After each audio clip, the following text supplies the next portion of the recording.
The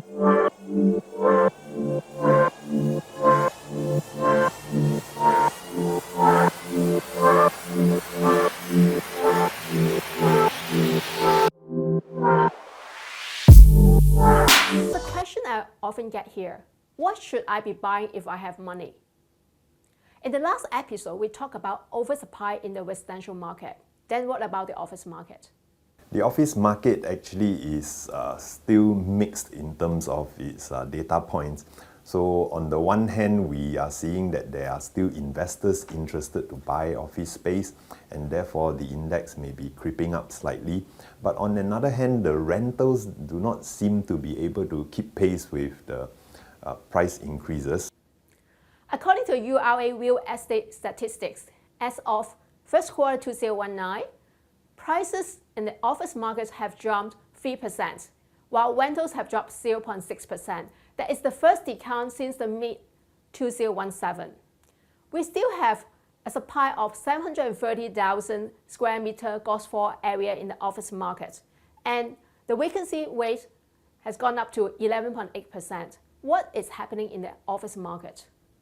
In the last 4 to 5 years, we've actually seen a proliferation of many co-working space operators, and these have actually added on to a demand of about 1 million square feet of office space.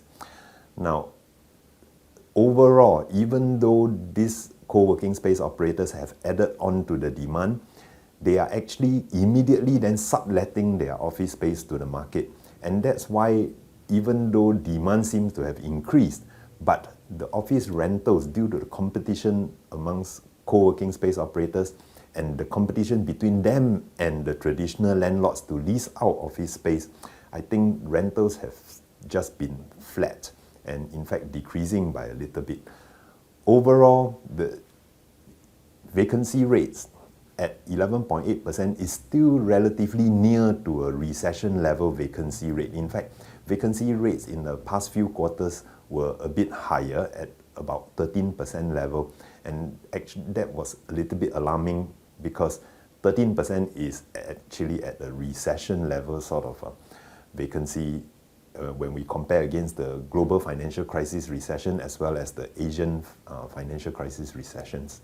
So right now we are not facing a recession, but yet office space has got so much vacant space around Singapore, which means that if the economy were to weaken further and we do enter a recession, the office market is actually very fragile, and prices and rentals are going to be dropping by a lot more. What about retail real estate? For retail real estate, I think we are still really struggling against the adoption of e-commerce. Every month now, according to the SingStats reports on retail expenses, we are seeing online spend hovering around 150 million to 250 million depending on the month, and that is going to continue to increase as more and more consumers adopt mobile payments, get comfortable with the logistics services. So we'll be ordering more things online, especially the heavy stuff that we loathe to go to the supermarket to buy and carry home. So on that front, retailers themselves, the tenants of retail shops, we are also seeing, due to competition and due to a shortage in the foreign labor market, that they are actually closing down stores. So in the last 2 months, we've seen announcements by Chili's, the F&B shop, Kenny Rogers Roasters, announcing that they are quitting Singapore. Pablo Cheese Tarts have already closed and moved out of Singapore quietly. And we also see some departmental stores shrinking their footprint in Singapore. Retailers themselves would be adjusting to the competition of e-commerce. So retail space adoption in the last quarter was a net negative 150,000 square feet, meaning there are more store closures than there are new store openings. So we should be very careful about getting into the retail space real estate market. If I have money to buy now and I really want to buy something in the market now, what should I be buying from the residential market?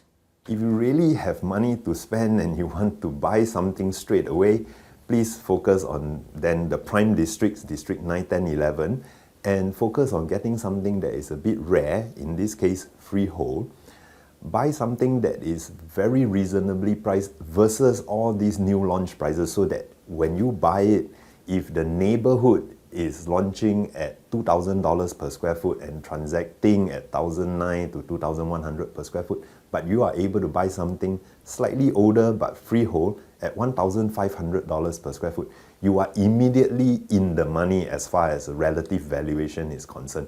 Now, that would then be a safe buy, and at the lower entry price, you can, of course, reduce your risk of getting lower rentals or having too much time of vacancy between tenants.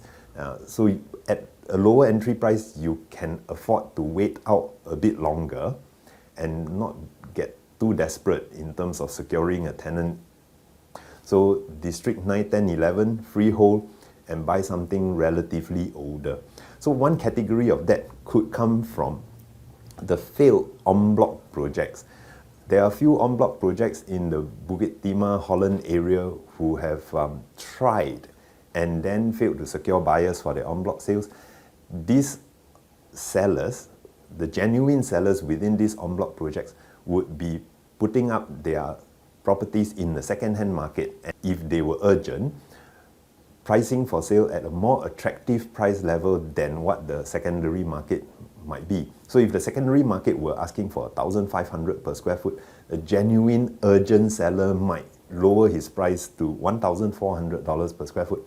And comparing to the new launches that are coming up due to successful en blocs that are launching at well above $2,000 per square foot, you would have then bought into something that is great value for money below current market prices. And for those who are really in need of buying now, consider that you are using your money to buy for your family's enjoyment. So upgrading from your current property, which may be lacking in space or where the facilities may not be as comprehensive, and then selling it to buy into a better location, Districts 9, 10, 11, or converting from 99 years to freehold, and then waiting out this weak market. So buyers who are buying for own stay, for family enjoyment, this would be a good time to enter.